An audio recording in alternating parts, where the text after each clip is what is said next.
Hi guys. पिछले कुछ tutorials में हम लोगों ने देखा कि डेटाबेस से कैसे क्रिएट किया जाता है, डेटाबेस कैसे हम लोग कहते हैं अपने RDBMS सॉफ्टवेयर को कि इस डेटाबेस को आपको यूज़ करना है, जो भी काम होगा इस DBMS में इस डेटाबेस में होगा। ये सारी चीज़ें हम लोग देख चुके हैं। अब हम लोग देखेंगे कि डेटाबेस में कैसे हम लोग टेबल क्रिएट करते हैं, क्रिएट टेबल कमांड के थ्रू। ये एक स्टेटमेंट है क्रिएट टेबल, जिसके थ्रू हम लोग टेबल क्रिएट कर सकते हैं अपने डेटाबेस में। उसका सिंटैक्स है क्रिएट टेबल, आपको लिखना है, ये कीवर्ड है आपका क्रिएट टेबल। स्टेटमेंट कह सकते हैं, कमांड कह सकते हैं आप इसको। Create table, then table name आपको लिखना है, देन पैरेंथेसिस ओपन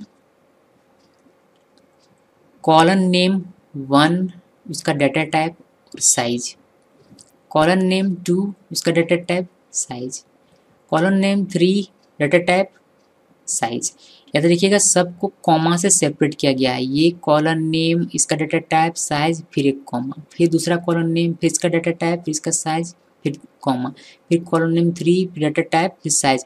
यहाँ कॉमा नहीं दिया गया बिकॉज ये लास्ट है।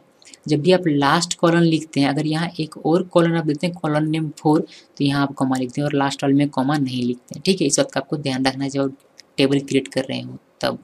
एक और बात कि आप चाहें तो ये पूरा जो सिंटैक्स है इसको आप एक लाइन में लिख सकते हैं, यानी कि क्रिएट टेबल, टेबल नेम, यहीं पर आप पैरेंथेसिस ओपन कीजिए, फिर colon name 1 data type size, फिर colon name 2 data type size, फिर colon name 3 data type size, फिर पैरेंथेसिस को बंद कीजिए और सेमीकोलन। उस तरीके से भी आप लिख सकते हैं जब इसको आप प्रैक्टिकली करेंगे तब। उससे कोई इफेक्ट नहीं पड़ता है, आप इंटर दें या ना दें। आप चाहें तो इसके बीच, इन दोनों के बीच बहुत सारा स्पेस भी दे सकते हैं, उससे भी कोई फ़र्क नहीं पड़ता है। ठीक है, बट ये इस तरीके से लिखने से पढ़ने में आसानी होती है कि कौन सा टास्क किया गया है यहाँ।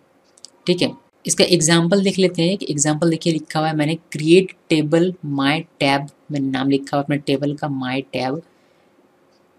ओपन किया मैंने पैरेंथेसिस नेम, मेरे कॉलन का नाम है, फर्स्ट कॉलन का नाम है नेम, वार4 मेरा डाटा टाइप है वार4, इसको वार कैर भी बोलते हैं। साइज मैंने दिया है 30, रोल मेरे सेकंड कॉलम का नाम है, नंबर, इसका मैंने डाटा टाइप दिया है नंबर, नंबर की जगह आप इंटीजर भी लिख सकते हैं। इसका साइज दिया है मैंने 4। एड्रेस कॉलम नंबर 3 मेरा क्या है, एड्रेस है। वार4 इसका भी मैंने डाटा टाइप वार4 लिखा हुआ है और इसका भी 100 मैंने साइज दिया हुआ है। याद रखिएगा यहाँ कॉमा देना है, यहाँ कॉमा देना है, लेकिन लास्ट वाले में कॉमा नहीं देना है। और एट द एंड पैरेंथेसिस को बंद करके सेमीकोलन देना है। सेमीकोलन देने से क्या होता है, सेमीकोलन देते हैं तो SQL समझता है कि इस स्टेटमेंट का एंड हो चुका है, अब ये स्टेटमेंट यहाँ से क्लोज है। ठीक है, जब आप इस तरीके टेबल क्रिएट करते हैं तो आपको इस तरीके का एक टेबल मिलता है आपके डेटाबेस में। लॉजिकली ऐसा दिखता है। आगे बढ़ते हैं।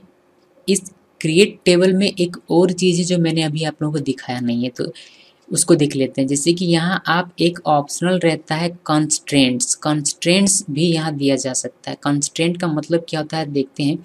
जैसे कि कॉलम नेम आपने 1 लिखा, बाकी सारी चीज़ें सेम है, बस यहाँ साइज के बाद यहाँ आप कंस्ट्रेंट्स देते हैं। कंस्ट्रेंट एक से ज़्यादा भी हो सकता है एक कॉलम के लिए। इसका एग्जाम्पल देखिए, create table my tab, name varchar 30 not null, ये नॉट नल जो है इसको कंस्ट्रेंट्स कहते हैं। रोल नंबर 4 प्राइमरी की, इसको भी कंस्ट्रेंट कहते हैं। आप नॉट नल स्पेस प्राइमरी की, कॉमा नहीं, स्पेस प्राइमरी की, इन दोनों कंस्ट्रेंट्स को एक साथ एक कॉलम के लिए भी लिख सकते हैं, या फिर आप विदाउट कंस्ट्रेंट भी टेबल क्रिएट कर सकते हैं। ये कंस्ट्रेंट्स क्या होता है और ये डाटा टाइप कौन कौन से हैं, ये 2 सवाल अभी हमारे मन में हैं। ठीक है, इसके बारे में हम लोग डिटेल में जानेंगे आगे आने वाले वीडियोस में। फिलहाल इतना जानिए कि टेबल को कैसे क्रिएट किया जाता है। टेबल इस तरीके से इस सिंटैक्स के थ्रू क्रिएट होता है। ओके, नाउ कुछ रूल्स हैं टेबल क्रिएट करने के लिए, उनको देख लेते हैं। पहला है table name should start with an alphabet. In table name, blank spaces and single quotes are not allowed. Reserved words of that RDBMS or DBMS cannot be used as table name. proper data type and size should be specified. Unique column name should be specified. Okay, so proper ये तीनों तो database create करने के time पर भी हम लोगों ने देखा ये तीनों हमें रूल फॉलो करनी है, ठीक है। यहाँ proper data type and size should be specified, इसका मतलब ये है कि प्रॉपर डाटा टाइप आपको लिखना है। जैसे कि अगर आप मैं आपको एग्जांपल देता हूँ, वायर कार क्या है, स्ट्रिंग होल्ड करता है, ठीक है। तो आप अगर कोई नेम लिखना चाहते हैं तो उसका डाटा टाइप आपको वायर कार ही देना पड़ेगा। वहाँ आप इंटीजर डाटा टाइप नहीं दे सकते नेम के लिए, बिकॉज इंटीजर डाटा टाइप सिर्फ होल नंबर को होल्ड करता है, कोई भी टेक्स्ट को, स्ट्रिंग को होल्ड नहीं करता। तो प्रॉपर डाटा टाइप होना चाहिए। और अगर आपने वायर कार के साथ 10 साइज दिया उसको, इसका मतलब ये है कि वो 10 कैरेक्टर ही होल्ड करेगा, उससे ज़्यादा होल्ड नहीं करता। तो साइज भी स्पेसिफाइड होना चाहिए और सही होना चाहिए, एक्यूरेट होना चाहिए, ठीक है। Unique column name should be specified, यानी कि कॉलम नेम भी यूनिक होना चाहिए।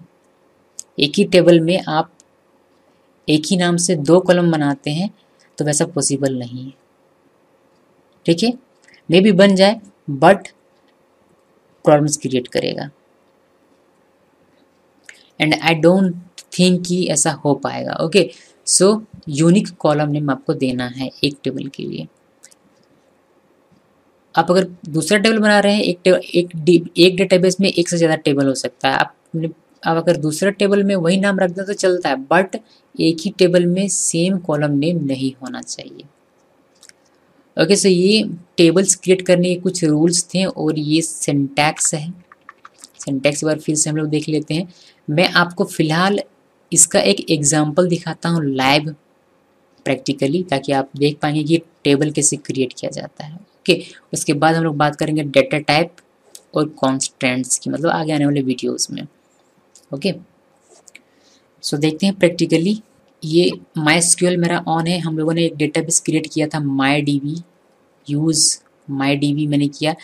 अब जैसे कि आपको टेबल बनाना है, तो टेबल बनाने के लिए सबसे पहले आपको एक डेटाबेस क्रिएट करना पड़ेगा, फिर उस डेटाबेस को यूज़ करना पड़ेगा, और उस डेटाबेस को यूज़ करते हुए यानी कि उसके अंदर आप टेबल को क्रिएट करेंगे। सो ये रूल्स, ये जो स्टेप्स ये तो आपको फॉलो करनी है। अगर आपका डेटाबेस पहले से क्रिएट है तो उसको आप यूज़ करेंगे, देन उसमें आप टेबल क्रिएट करेंगे, ठीक है। ये सारी चीज़ें क्लियर होनी चाहिए। So create table, then table name मेरा है माई टैब। देन मैं इंटर प्रेस कर रहा हूँ। आप चाहें तो यहीं से पैरेंथेसिस ओपन करके यहीं से colon 1, colon 2, colon 3 करके आप लिख सकते हैं, बट मैं इंटर प्रेस कर रहा हूँ, ठीक है। इंटर प्रेस करते ही आपको यहाँ से ये मिलेगा। फिर मैं यहाँ पैरेंथेसिस ओपन करता हूँ, फिर मैं इंटर प्रेस कर रहा हूँ, फिर मैं अपना लिखूँगा फर्स्ट कॉलन नेम, जो कि होगा नेम। इसका डाटा टाइप मैं दे रहा हूँ वार कार, और साइज में इसका देता हूँ 50। देन मैं यहाँ कंस्टेंट्स का यूज़ अभी नहीं कर रहा, मैं सिंपली इसको बना रहा हूँ।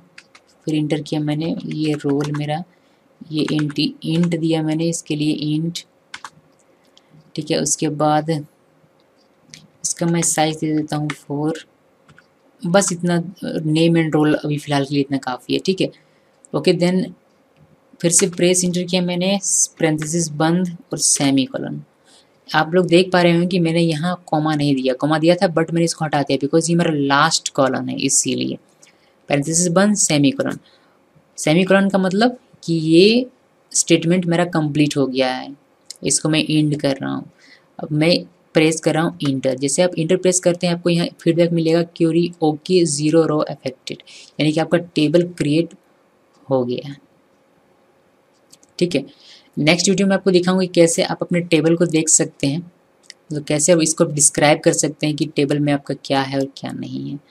Okay, so till then thanks for watching this video.